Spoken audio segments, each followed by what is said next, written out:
Hello and welcome to another episode of The Deck Tech with your hosts Braun-Duin And CVM. and Chris Van Meter. Yep, that's my name. So today we have a very special deck. I like to call it Crush the Police.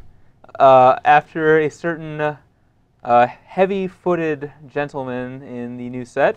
Basically, this is just a green-red aggro deck. It's a lot like Kibler's green-red aggro deck from last standard season. Just a little less haste. Yeah, a little less haste, a little less good, but it still has a lot of sweet cards in it, so I want to talk a lot about it. Basically, I wanted to build a big red-green deck that played a lot of powerful creatures up the curve, and I think one of the abilities that really plays well into this style of deck is Monstrous, because you can play the Monstrous creature just at its spot on the curve, but late in the game, if you're flooding out, you can activate its ability to do a lot of damage or become bigger or whatever else that it provides. So it actually gives you basically two different types of creatures. It's like a delayed kicker. Yeah, it's like a delayed kicker, right. So for that reason, I wanted to put a lot of cards in this deck that give you multiple options for casting them or multiple options for when they can be used. Okay.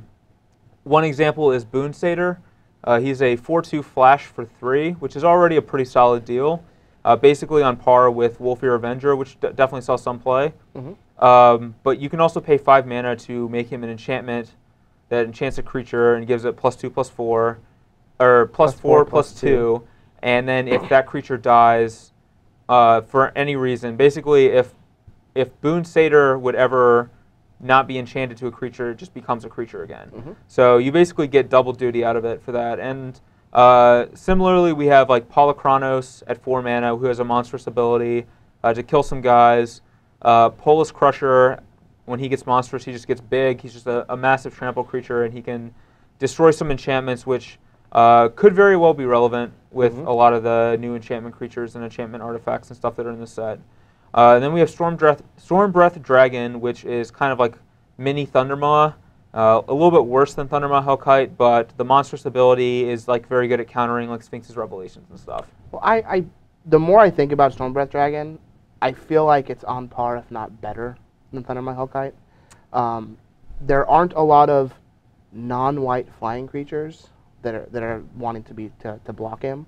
Plus, he also has this additional ability to monstrous in the mid to late game that helps pressure the Sphinx's Revelation deck. So he's already very tough to handle for the control decks, similar to how Thundermaw was. But he also makes it so that Revelation isn't going to dig them out of the hole that you're putting them in. I have to disagree, actually. I think Thundermaw was a lot better. And the reason why is Thundermaw not only is 5 much bigger than 4, Thundermaw is a 4-turn clock, this guy's a 5-turn clock on its own.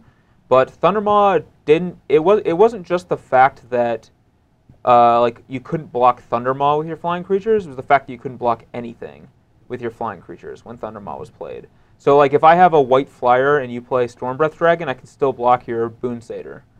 But when Thundermaw is played, you just can't block anything, and that's one of the reasons why I hated Thundermaw so much, because it made a lot of the cards that I like to play, like Vampire Nighthawks or Restoration Angels, just so much worse. Because you couldn't even block their Flinthoof Boar. Well, I mean, with the monstrous ability, I feel like the clock is still the same. You're gonna monstrous this guy on his 3rd attack and kill your opponent. So if you're hitting up to 7 lands, yeah. Yeah. So, I don't know. Anyway, I think it's very, very good, and I think he's good. And most of us are probably underrating it because of Thundermaw Hellkite. I mean, I think he's good. I don't think he's anywhere near Thundermaw, but that's still good enough to see play. Xenagos is another card. I'm not sure how good this card is yet. It may end up being worse than Chandra Pyre Master, which I have on the sideboard, but I do want to try it out, and I think he's a very good combo with Monstrous, basically is why I think churning out Satyrs is pretty solid on its own, but the ability to make mana to go Monstrous is pretty awesome as well. Yeah, well, not only just to go Monstrous, but it can also accelerate you into cards like Rurik Thar. But with these types of decks, once you have the mana to cast 2 spells a turn, you're not going to have the spells because you draw the lands to do it, but this will allow you to get to the point where you're casting 2 spells a turn, but you're not flooded because you have Xenagos. Exactly. And then beyond, those are all the new cards. Beyond that, we have pretty much the standard stuff. We have Domries.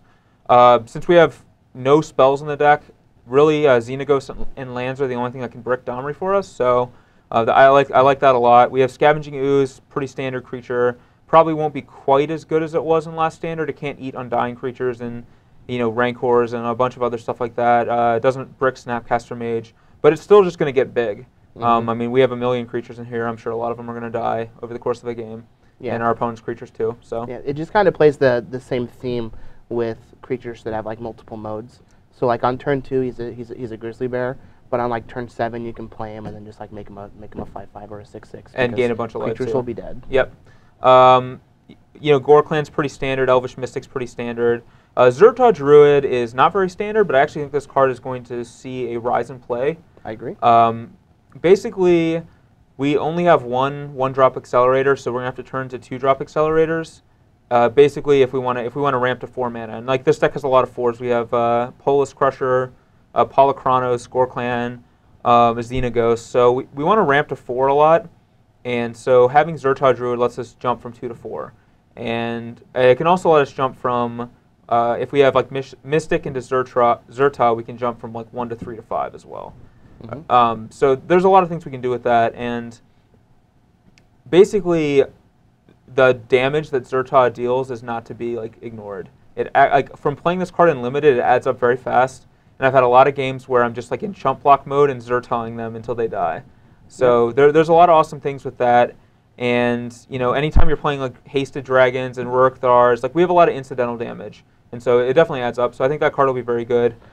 It's also important to note that if like Zertaw into Stormbreath Dragon can actually kill an Elspeth. Yes, it can. Which I think is going to be very important as we move into this format. Yeah, Zertaw can hit Planeswalkers too. Yeah, and Planeswalkers I think will get a lot better. Oh yeah. Also, and then there's Rurik Thar, which basically is probably always good enough to play. Didn't see as much play as he probably should have, and I think he'll see more now that there's less powerful cards in the format. Like, why would you play that when you can just play 1 million Thragtusks? Yeah. Right? So now that we don't have Thragtusk, we have to actually worry about dealing damage to our opponents and not dying ourselves. I think it's going to be awesome. I think I mentioned in like one of our first videos, like 20 life never felt so little. Now that we don't have Thragtusk, and 6 damage to kill this guy is huge. And also because of no Thragtusk, he's not trading on the ground with a lot of creatures anymore. So, and then the mana base, we have 4 of the new temples, and I hate coming to play tap lands in a deck like this, but the mana is just kind of awful if you don't. So I think it's a necessity. And then everything else, we have 8 forests, 8 mountains, and 4 stomping grounds. I kind of wanted to put a Mutavault or 2 in here, but we have like double red, double green. Scavenging Ooze requires like a heavy green commitment. Satyr requires a heavy green commitment. And we have some double red cards on the board. So I didn't want to like get too greedy. So that may be something that can be added in later. But this is the main deck for the red-green deck, and we'll jump into the sideboard in a second. All right, so we are back with the sideboard, and the first card is Cryoclasm. Basically. Although it doesn't kill, Cryoclasm killed Plains and Islands. Plains and Islands, yeah.